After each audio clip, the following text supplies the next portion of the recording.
Guys, welcome to Be Banker. स्वागत है आपका आज की क्लास में। आज की वीडियो में मैं हूं प्रीति मैम और आज मैं लेकर के आ गई हूं आपके लिए एक और नई जबरदस्त वाली क्लास। क्या होने वाली है भैया आज की क्लास? आज पढ़ने वाले हैं बेसिक्स इंग्लिश की सीरीज में हैड टू के प्रयोग। किसके प्रयोग पढ़ने वाले हैं हम लोग आज? हैड टू के प्रयोग। बताऊंगी हैड टू क्या होता है, कब कहां कैसे इस्तेमाल करें, स्ट्रक्चर क्या होता है, मतलब क्या होता है, किन किन वाक्यों में आप हैड टू का इस्तेमाल कर सकते हैं, क्या क्या रूल्स होते हैं हैड टू को इस्तेमाल करने के, ये सारी चीजें पढ़ेंगे आज। तो चलिए शुरू करते हैं आज की क्लास। उसके पहले अगर चैनल पर नए हैं, पहली बार इस क्लास को देख रहे हैं, तो जल्दी से कर लीजिए चैनल को सब्सक्राइब करते वक्त बेल आइकॉन दबाना बिल्कुल मत भूलिएगा, ताकि जब भी हमारी कोई नई क्लास आए सबसे पहले आपको पता लग जाए। आप सीधे सीधे हमसे जुड़ सकते हैं इस व्हाट्सएप नंबर के जरिए हमारी बुक्स, हमारी ई बुक्स, हमारी पेड कोर्सेज के बारे में जानने के लिए, साथ ही साथ ये वाली क्लासेस के जैसी ढेरों क्लास डायरेक्टली अपने मोबाइल तक पाने के लिए आप कर सकते हैं हमें किसी भी सोशल मीडिया साइट्स पर फॉलो। तो नंबर क्या है भाई? 7004119526, यानी कि 7004119526। इस नंबर पर आप कर सकते हैं व्हाट्सएप इस क्लास को और इसके जैसी ढेरों क्लास को डायरेक्टली मोबाइल तक पाने के लिए। तो चलिए शुरू करते हैं आज की क्लास। तो सबसे पहले, जैसा कि मैं हमेशा बताती हूँ, किसी भी शब्द को इस्तेमाल करने से पहले जानना जरूरी होता है उसका मतलब। तो चलिए हैड टू का मतलब पहले जान लेते हैं। हैड टू का मतलब क्या होता है? हैड टू का मतलब होता है ना था, नी थी, ना पढ़ता था, नी पढ़ती थी, ना पढ़ा, नी पढ़ी। क्या मतलब होता है भाई? ये आपको जब भी किसी वाक्य में दिखे, क्या दिखे? ना था, नी थी, ना पढ़ता था, नी पढ़ती थी, ना पढ़ा, नी पढ़ी, तो उस वाक्य में हैड टू का इस्तेमाल करेंगे। कैसे करेंगे यही तो बताऊंगी। तो किसके किसके साथ इस्तेमाल कर सकते हैं हैड टू? हैड टू का इस्तेमाल सारे सब्जेक्ट्स के साथ हो सकता है, जैसे I had to, you had to, we had to, they had to, he had to, she had to, it had to, और नाम ले लेते हैं चलिए रोहन, रोहन हैड टू। तो सबके साथ इस्तेमाल हो गया। अब जानेंगे इसका स्ट्रक्चर। स्ट्रक्चर क्या होता है? Subject plus had to. आज का हीरो कौन है? आज का हीरो है हैड टू। हैड टू पढ़ाई कर रहे हैं ना।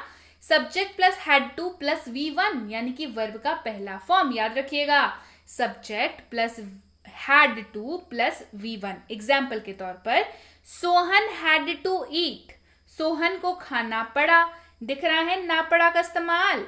Sohan had to eat, Sohan को खाना पड़ा। आई हैड टू स्टडी, मुझे पढ़ना था। आई हैड टू स्टडी, मुझे पढ़ना था। ही हैड टू गो, उसे जाना था। ही हैड टू गो, उसे जाना था। शी हैड टू लिसन, उसे सुनना पड़ा। शी हैड टू लिसन, उसे सुनना पड़ा। Rohan had to eat, Rohan को खाना पड़ा। Rohan had to eat, Rohan को खाना पड़ा। Rohan had to eat. Sumita had to sing, Sumita को गाना था। Sumita had to sing, Sumita को गाना था। Sumita had to sing. I had to study, मुझे पढ़ाई करनी थी। आई हैड टू स्टडी, मुझे पढ़ाई करनी थी। I had to study. You had to run, आपको दौड़ना पड़ा। यू हैड टू रन, आपको दौड़ना पड़ा। You had to run. He had to wait, उसे इंतजार करना पड़ा। ही हैड टू वेट, उसे इंतजार करना पड़ा। He had to wait. She had to cook, उसे खाना बनाना था। शी हैड टू कुक, उसे खाना बनाना था। She had to cook. We had to work, हमें काम करना था। वी हैड टू वर्क, हमें काम करना था। We had to work. They had to play, उन्हें खेलना था। दे हैड टू प्ले, उन्हें खेलना था। They had to play. Sumit had to run, Sumit को भागना पड़ा। Sumit had to run, Sumit को भागना पड़ा। Sumit had to run. Clear? So बस ये थी आज की क्लास। हैड टू के प्रयोग जाने, हैड टू का मतलब जाना, उसका स्ट्रक्चर जाना। देखिए कितना आसान है हैड टू को इस्तेमाल करना, और भारी भरकम आपको ही लगता है। देखिए मैंने कैसे आसानी से आपको बता दिया। समझ आ गई ना? समझ आ गई तो जल्दी से कर लीजिए क्या? Like, share, subscribe. इसके अलावा क्या? होमवर्क। जी हाँ, सबसे पहले तो होमवर्क करिए, सबसे पहले, है ना। क्या? रीता को पनीर पकाना पड़ा। रीता को पनीर पकाना पड़ा। इसका करना है आपको अनुवाद। किसका इस्तेमाल करके? हैड टू का इस्तेमाल करके आप करेंगे इसका अनुवाद। रीता को पनीर पकाना पड़ा, इसका अनुवाद करिए। कमेंट सेक्शन में मुझे आंसर बताइए। आंसर क्यों बताना जरूरी है? मैं हमेशा क्यों बोलती हूँ कि आंसर बताना है? भाई आज मैंने पढ़ाया आपको हैड टू का इस्तेमाल, आपने पढ़ लिया, आपको समझ आ गया, आपको कॉन्सेप्ट्स भी क्लियर हो गए। और अगर आप अब होमवर्क बना लेंगे तो होगा ये कि आपकी जो ये तैयारी है ना, ये बिल्कुल मजबूत हो जाएगी। आपकी जो लर्निंग है बिल्कुल पक्की ठोस हो जाएगी। इसी वजह से बोलती हूँ होमवर्क किया करिए। सारे के सारे का होमवर्क मेरे को चाहिए कमेंट सेक्शन में। मुझे सबके होमवर्क चाहिए, मैं सबका होमवर्क चेक करती हूँ। जल्दी से कमेंट करके मुझे आंसर बताइए और क्लास कैसी लगी ये बताइए। ये वर्ड वाली सीरीज की क्लासेस आपको कैसी लगती है ये बताइए। क्लास पसंद आई है तो लाइक कर दीजिए, शेयर कर दीजिए। नहीं किया है चैनल को अभी तक सब्सक्राइब तो किस चीज का इंतजार कर रहे हैं? जल्दी से कर लीजिए चैनल को सब्सक्राइब। और अगर आपके पास भी ऐसे कोई शब्द हैं जिनमें आपको भी लगता है कि पता नहीं कब कहाँ कैसे इसको इस्तेमाल करेंगे, तो मुझे कमेंट करके बताइए। क्या पता अगली वर्ड वाली जो क्लास हो वो आप ही के डिमांड पे हो, है ना? तो जल्दी से कमेंट करके बताइए। उसके पहले होमवर्क बनाइए, जल्दी होमवर्क बनाइए, एकदम तुरंत होमवर्क बनाइए। इसके साथ ही आपके सामने है मिनी स्पोकन इंग्लिश कोर्स, यानी कि भारत का इकलौता मिनी स्पोकन इंग्लिश कोर्स, यानी कि छोटू स्पोकन इंग्लिश कोर्स। ये कोर्स क्या है भाई? ये कोर्स है तो मिनी, लेकिन बहुत ज्यादा इसके रिजल्ट्स हैं, बहुत पावरफुल रिजल्ट्स हैं। मैंने और मेरी टीम ने पिछले 2 सालों के रिसर्च में पाया है कि अगर आपको दुनिया का हर वाक्य अनुवाद करना आ जाए, हर तरीके का वाक्य अनुवाद करना आ जाए, तो अंग्रेजी बोलने में कौन सी बड़ी मुश्किल होगी? मुश्किल होगी क्या? नहीं होगी ना मुश्किल।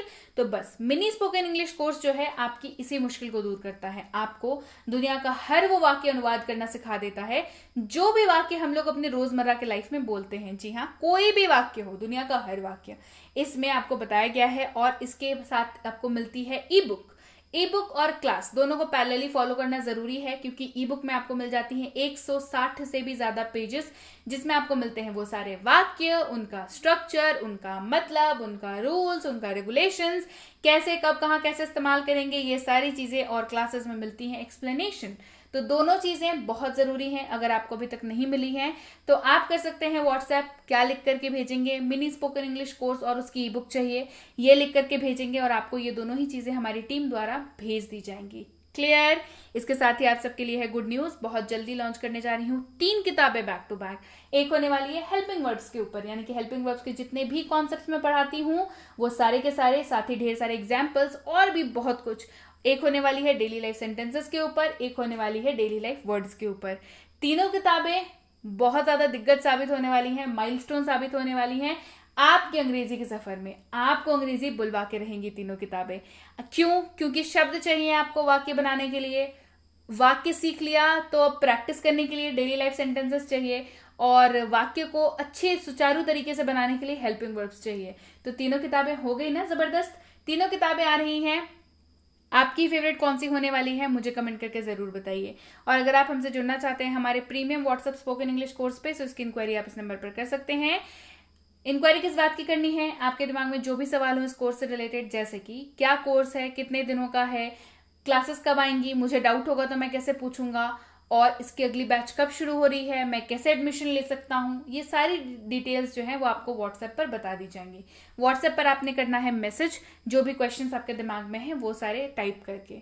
इसके साथ ही ये है basic English grammar course, grammar की वही बेसिक वाली कोर्स जिसमें 0 से सिखाया जाता है। आप हमेशा मैसेज करते हैं ना मैम 0 से सिखाइए, 0 से सिखाइए, तो लीजिए ग्रामर की वही 0 से सिखाने वाली कोर्स है ये। इसकी इंक्वायरी आप इस नंबर पर कर सकते हैं। इंक्वायरी करते वक्त ध्यान रखें कोर्स का नाम लिख करके इंक्वायरी भेजें, क्योंकि ग्रामर वाली कोर्स है, बेसिक ग्रामर वाली कोर्स है, तो बहुत ज्यादा इंपॉर्टेंट है। तभी आपको एडवांस समझ आएगा। ये कोर्स समझ आएगा ना तो ही एडवांस ग्रामर समझ आएगा। क्यों? क्योंकि इस कोर्स को करने के बाद आपकी जो नींव है वो मजबूत हो जाएगी। तो बस इंक्वायरी कर लीजिए जल्दी से। इसकी अगली बैच कब शुरू हो रही है? अब भाई बच्चों को ग्रामर सिखाना ना बच्चों का खेल नहीं होता, लेकिन अभी आसान है क्योंकि बी बैंकर लेकर के आया है basic English grammar for kids, जो कि छोटे बच्चों के लिए ग्रामर की कोर्स है। इसकी इंक्वायरी भी आप इस नंबर पर कर सकते हैं। काफी इंटरैक्टिव कोर्स है, बच्चों को खेल खेल में ग्रामर सिखाया जाता है, तो उनको समझ बड़ा जल्दी आ जाता है। समझ जल्दी आ जाता है तो वो ज़्यादा देर तक पढ़ाई कर पाते हैं, उनका कॉन्सेप्ट बड़ा अच्छा हो जाता है, तो इसकी इंक्वायरी भी आप इस नंबर पर कर सकते हैं। और अगर आप स्कूल जाने वाले बच्चे हैं, आपके बच्चे स्कूल जाते हैं, आप किसी भी स्कूल में पढ़ते हो, आप किसी भी क्लास में पढ़ते हो, आप किसी भी बोर्ड के स्टूडेंट हो, अंग्रेजी के पेपर में राइटिंग सेक्शन और ग्रामर सेक्शन से तो मुलाकात जरूर होती है। राइटिंग सेक्शन मतलब ऐसे writing, debate writing, letter writing, notice writing and what not, ये सारी चीजें इसमें आपको कराई जाती हैं। साथ ही कराया जाता है आपको क्या, आपको कराया जाता है ग्रामर। ग्रामर क्यों जरूरी है? एक तो ग्रामर के क्वेश्चंस आते हैं पहला, दूसरा राइटिंग में बहुत ज्यादा हेल्प करता है, तीसरा आपके जो टेक्स्ट बुक होते हैं ना, जो आपके लर्निंग बुक्स होते हैं टेक्स्ट बुक, उसके क्वेश्चन आंसर, लिटरेचर पोर्शन के क्वेश्चन आंसर्स कराने में ये बहुत ज़्यादा मदद करता है। तो इसकी इंक्वायरी भी आप इस नंबर पर कर सकते हैं। और अगर आप वाकई एक सीरियस एस्पिरेंट हैं, जो ऐसे किसी भी कॉम्पिटेटिव एग्जाम की तैयारी कर रहे हो जिसमें अंग्रेजी पूछी जाती है, तो ये कोर्स बिल्कुल आपके लिए है। चाहे आपका आरसी हो, रीडिंग कॉम्प्रिहेंशन 0 से लेकर एडवांस तक, चाहे आपकी वोकैबुलरी हो 0 से लेकर एडवांस तक, चाहे आपका ग्रामर हो बेसिक से लेकर एडवांस तक, और आपके क्वेश्चंस क्यों ना हो लेटेस्ट पैटर्न, ये सारी चीजें इसमें कराई जाती हैं। क्वेश्चंस भर भर के प्रैक्टिस कराए जाते हैं, ताकि एग्जाम हॉल में बैठ करके कोई भी सवाल आपको अजनबी ना लगे, हर सवाल आपको दिखे और आपको ऐसा लगे कि अरे ये सवाल तो बनाया था प्रैक्टिस में, है ना। तो ये सारी चीजें कराई जाती हैं। इसकी इंक्वायरी भी आप इस नंबर पर कर सकते हैं। इंक्वायरी करते वक्त ध्यान रखें, कोर्स का नाम लिख करके इंक्वायरी भेजें, ताकि हमारे प्रतिनिधि आप तक सही समय पर सही जानकारी पहुंचा पाए। जानकारी मिलने में फिर भी 12 से 48 घंटों का वक्त लग जाता है, तो कृपया प्रतीक्षा करें। और अगर मैसेज कर दिया है तो बिल्कुल निश्चिंत हो जाएं, आपको रिप्लाई जरूर मिलेगा। Clear? So yes guys, that's it for today. Thank you so much for watching be with Be Banker, empowering lifes through knowledge. Thank you so much for watching. Stay tuned to Be banker.